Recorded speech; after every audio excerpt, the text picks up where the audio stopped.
Programme में एक बार फिर खुशामदीद। नईम साहब, अब ये जो आप एक पीटीआई दावा कर रही है, हमने देखा खान साहब के बेटों का इंटरव्यू भी, जो कैद तन्हाई की बात की जा रही है कि खान साहब को कैद तन्हाई में रखा जा रहा है सहूलियात के हवाले से, लेकिन आप समझते हैं कि ये तमाम बातें जो खान साहब के बेटों ने की हैं ये दुरुस्त हैं? क्योंकि हुकूमत तो इन दावों को मुस्तरद कर रही है और कह रही है कि ऐसा मामला नहीं है, खान साहब को तो तमाम सहूलियात जो हैं वो मुयसर हैं जेल के अंदर।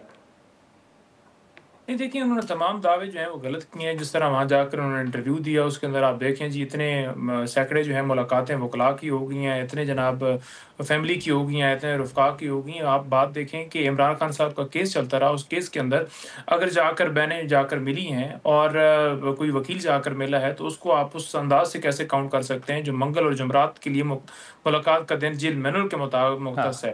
1 साल हो गए, रफ़्क़ा उनके जाकर नहीं मिल पाते।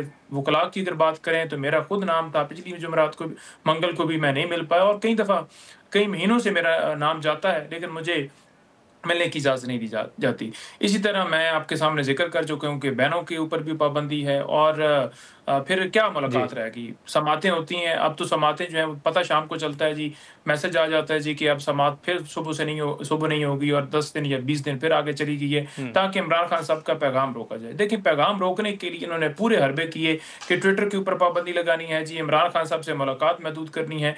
अगर इमरान खान के पैगाम का असर नहीं है या लोग उसको फॉलो नहीं करते या उसके फॉलोवर नहीं हैं, तो फिर आप पैगाम आने दें। ये तो आप चीज़ खुद एडमिट कर रहे हैं कि इमरान खान इतना मकबूल है कि उसके एक ट्वीट से भी आपकी जो है कांपें टाँग जाती हैं। दूसरी ये चीज़ देखें कि इन्होंने बात की है कासिम सूरी वाली, तो कासिम सूरी ने जो काम किया था, उसने आइन के मुताबिक किया था, क्योंकि जब कोई मुदाखलत होती है, जब कोई बाहर से साजिश करता है, तो आइन के अंदर जो है वो शिक मौजूद है। 5 के तहत उन्होंने रूलिंग दी थी और उन्होंने मुहब्ब वतनी का इज़हार किया था, क्योंकि आप तमाम लोगों ने अमेरिका के कहने के ऊपर मिल के, ज़ाहिर बात है कुर्सी भी खुद मिलनी थी, आप अदम एतमाद लेकर आए थे और उसी के ऊपर इमरान खान साहब के ऊपर साइफर केस भी बना और फिर उन्हें सज़ा भी दी गई। तो ये ना कीजिए कि वो था कुछ नहीं और कासिम सूरी ने गलत किया।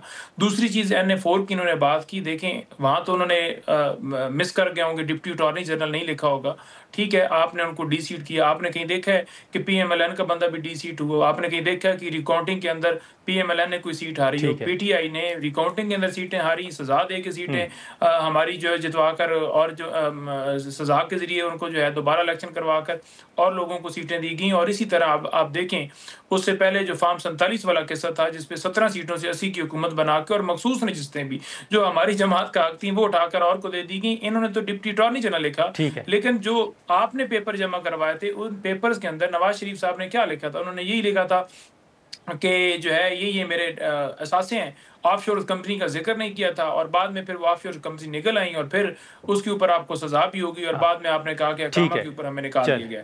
धड़ों की उन्होंने बात की, आखिरी बात तहरीक इंसाफ के अंदर कोई अगर ये समझता है ना किसी के इख्तलाफ है दूसरे बंदे के साथ, तो इमरान खान के नीचे तमाम मुत्तहिद हैं।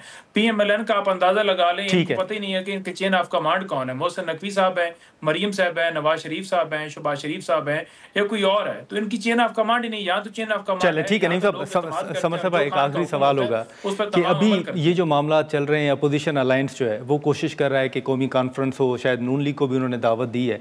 दूसरी तरफ PTI का एक शिकवा ये भी है कि जो एक सूबे के चीफ एग्जीक्यूटिव हैं सोहेल आफरीदी साहब, उनका पासपोर्ट ब्लॉक है, फिर उनको इश्तिहारी करार दिया गया है। आप समझती हैं कि इससे तलखियाँ बढ़ेंगी या दूसरी जानब जो अपोजिशन अलायंस का मामला है, अगर वो कोशिश कर रहा है तो उससे कोई हल निकलेगा? सोहेल आफरीदी साहब 9 मई के केसेस में मतलूब हैं, वो 9 मई के केसेस में वो चार्ज्ड हैं। अच्छा। और 9 मई के केसेस में जब भी ये केसेस पाए तकमील तक पहुंचेंगे तो सोहेल आफरीदी साहब की ग्राउंड पे प्रेजेंस, उनकी वीडियोस, उनकी वो सारी कुछ मौजूद है, क्योंकि वो मैंने खुद देखी हुई है और बहुत सारे लोगों ने देखी हुई है। उस वक्त वो उनकी थी, अभी भी उनके रिसेंटली तक उनकी ऑफिशियल वेरीफाइड फेसबुक पे एक वीडियो थी जहाँ पे वो पश्तो में सबको कह रहे थे सामने कोर कमांडर हाउस है, इधर ये है। ये वजाहत नहीं हुई कि ये कोर कमांडर हाउस पेशावर था या लाहौर था, लेकिन दोनों में से कोई भी हो सकता था। कोर कमांडर हाउस हर जगह रेड जोन में होता है। देखिए, इनकी रोने की बात है, कितनी अपनी बात कितनी आसानी से वो पी गए कि उन्होंने शायद लिखा ना हो। हाँ। इतनी बड़ी बात कोई लिख नहीं सकता। मैं 3 दफ़ा अपने पेपर्स जमा करा चुकी हूँ, हमारी तो तस्वीर भी चेक होती है। मुझे पिछले इलेक्शन में बड़ी हंसी आई कि मेरी पिक्चर को रिटर्निंग ऑफिसर कहती है आप हैं। मेरे साथ प्रपोजर सेकेंडर थी, वो कहती है आप है, मैंने कहा जी तस्वीर वही है, लोग वही हैं, आप देख लें।